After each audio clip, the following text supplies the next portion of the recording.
Right before you left from Denver, and we're glad you're here.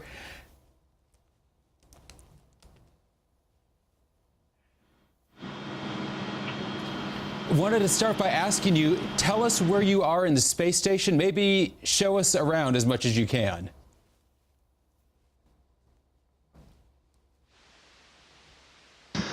Well, right now I'm in the U.S. lab, and you can see there's lots of experiments going on in this, of course, laboratory.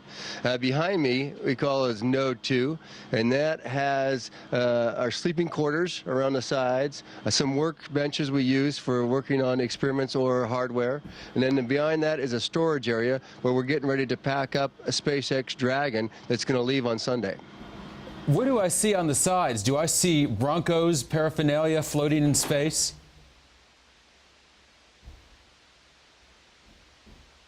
That's possibly there. I don't know how I got there. And what is the hat behind you? There's a hat.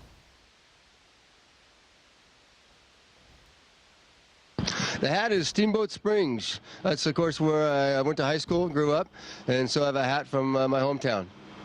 So I can see the microphone is floating, but can you give us an idea of what life is like in zero gravity? Can you maybe show us?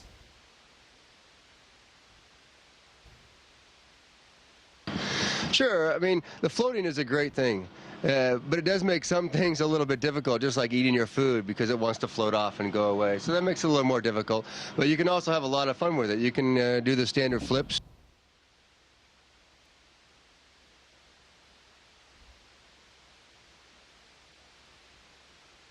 That's always fun. Yeah, you can do spins.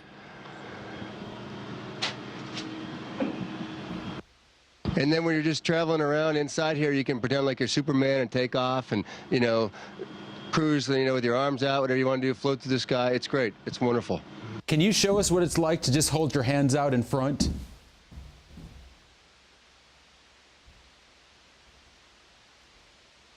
That is funny. That is a natural position. They want to come up to here. If I just relax, that's where they come up. And it's almost takes a conscious effort to bring them back down so you don't look like you're like a zombie or something walking around. This is the longest you've been in space. How do you feel? Do you feel okay?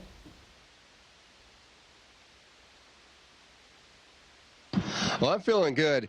Yeah, my shuttle missions were 2 weeks approximately each, and I felt pretty well adapted on those, but I didn't realize there's a whole other stage you can get in of adaptness, I guess you could call it, and I'm definitely reaching that here, and it's interesting. You just become much more comfortable in the environment and much more used to it. Just you're traveling around, how you stop, how you work, it becomes almost second nature. While before you had to think about it all.